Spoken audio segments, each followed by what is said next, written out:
In this video, we are going to talk about some of the interesting fact about 300 Spartans. So before starting this video, please like this video and subscribe to this channel for our future updates. Time and again Spartans have been projected as a clan of testosterone-charged, throat-rippers with well-chiseled bodies who wouldn't think twice before kicking your bottom. But, don't you agree there is so much more to this fascinating warrior clan that we ought to know about? Well, Spartans were not only gallant soldiers. They were masters of verbal combat and could put a lock on a rival's mouth instantly.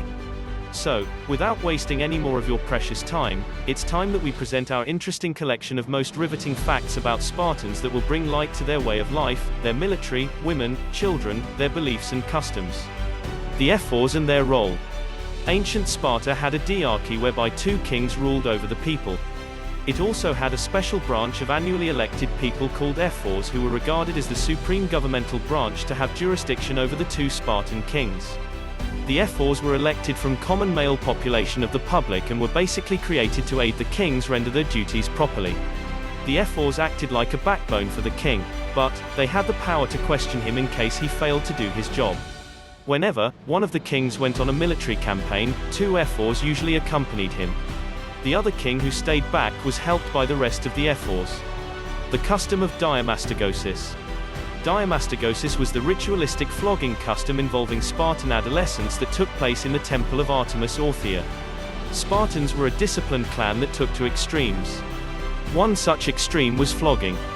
The flogging ritual was done so as to test the endurance level of young Spartan adolescent boys, and also to check their courage. Since all Spartan boys were inducted into military training from a very young age, they were needed to endure several hardships and pain. This ritual was a test to see whether they were fit for their future military endeavors or not. However, this ritual often led to causalities. There is a 3rd century AD amphitheater that was used to organize this ritual with spectators. Grueling training for a life in the army.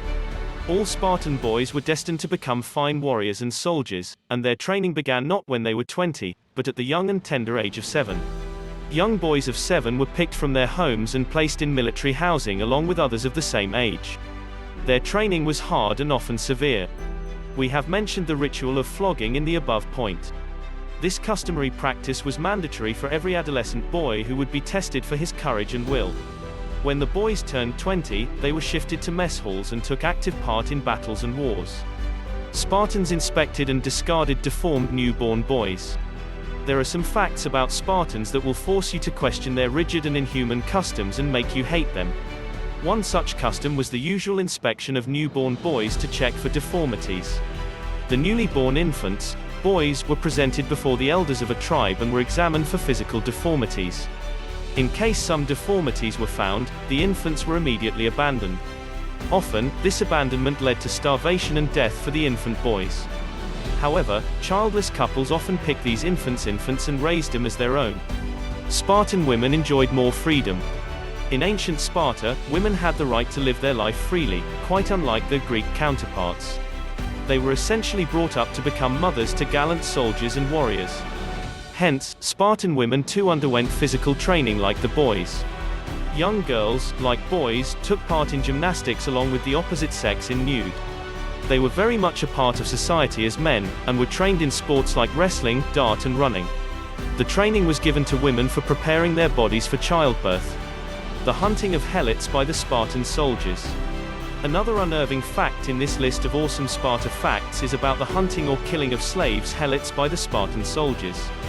It was a common custom for the soldiers to start fighting in battles once they turned 18, and were counted as adults. There was the Crypteia, secret police of Sparta that took these young soldiers under their wing and trained them. One form of training given was to kill Helots as game. The killings were authorized by the Ephors and were considered legal. On the day of the killing or mayhem, the soldiers were often let out of their quarters and ordered to kill innocent Helots using daggers. The soldiers often attacked ignorant Helots passing by in the night. Spartans' concept of tough love. Spartans' history offers us a vivid account of their disciplined life and the toughness with which children were bred.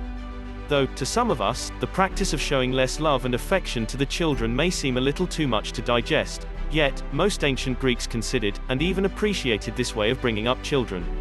Spartan parents were not known to show physical love to their kids, mostly boys, as they were destined to become great soldiers and warriors.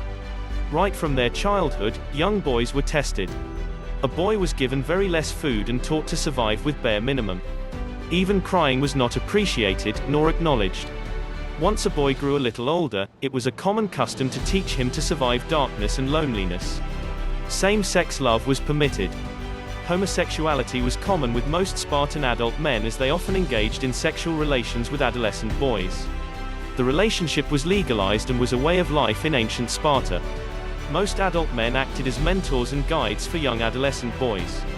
These men prepared the young boys for the future and were respected. But there was a weird treatment of banishing gay couples that had entered into the relationship without any higher purpose other than sex.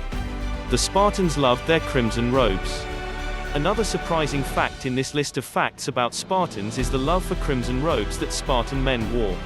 According to legend, it was the famous lawgiver called Lycurgus of Sparta that recommended the crimson robes to be worn. If you read the writings of Xenophon, you will find that these robes were considered manly. According to Plutarch, the crimson shade of the robes worn by soldiers and warriors instigated fear in the enemy. Also, there was a symbolic aspect to wearing the crimson-colored robes. The crimson robes reflected the pride of Spartan mothers and wives. Mothers and wives often made robes of crimson dye that was considered royal and befitting for the battle-ready warriors. The Iron Apega was a famed torture device. The infamous torture device called the Iron Apega was invented by a Spartan king Nabis, who ruled between 207 to 192 BC over Sparta. Spartans that resisted to pay money had to undergo the torture at the hands of this machine, a replica of King Nabis's wife Apega. The device was made in the mold of Apega, and anyone who objected to pay money was asked to hug her. The arms of the machine and its other parts were covered with sharp-edged nails. The nails crushed anyone that came in its engulf. Laziness was not accepted. Coming up now in this list of Sparta facts is the complete non-regard for laziness. Spartans lived for protecting their motherland, and were all inducted into military life from childhood. Young boys of 12 years were taught to survive with basic necessities, and comforts were a thing of dreams. Every Spartan warrior was expected to own a healthy and fit body. It was a common thing to make young Spartan boys under army training to stand nude in public. This was routinely done to inspect the bodies of young men. Any kind of fat on the body was not tolerated and called for punishment. Agriculture and manufacturing were considered lower jobs.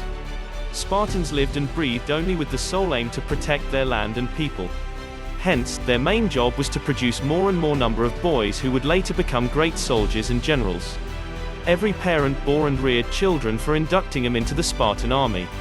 Other areas of work like agriculture were looked down upon and were mainly reserved for the lower class people like slaves. Even manufacturing was left for these unwanted people. Spartan army was superstitious. The army of Sparta was quite superstitious, as it followed many rituals and sacrifices before beginning with any military campaign. Before a king and his army started for any important campaign outside Sparta, animals like catoades would be sacrificed using fire.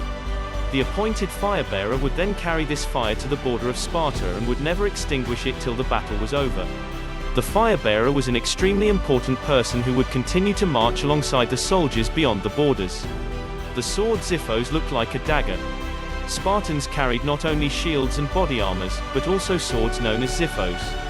These eventually got shorter as military tactics changed, and started resembling small daggers.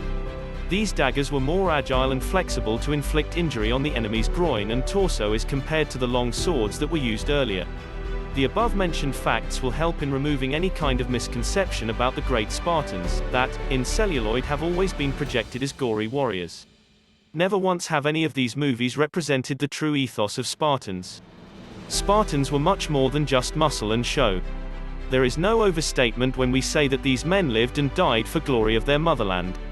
Keeping aside the fictional dramatization, we would like to mention that Spartans were warriors, and were no less in winning verbal combats as well.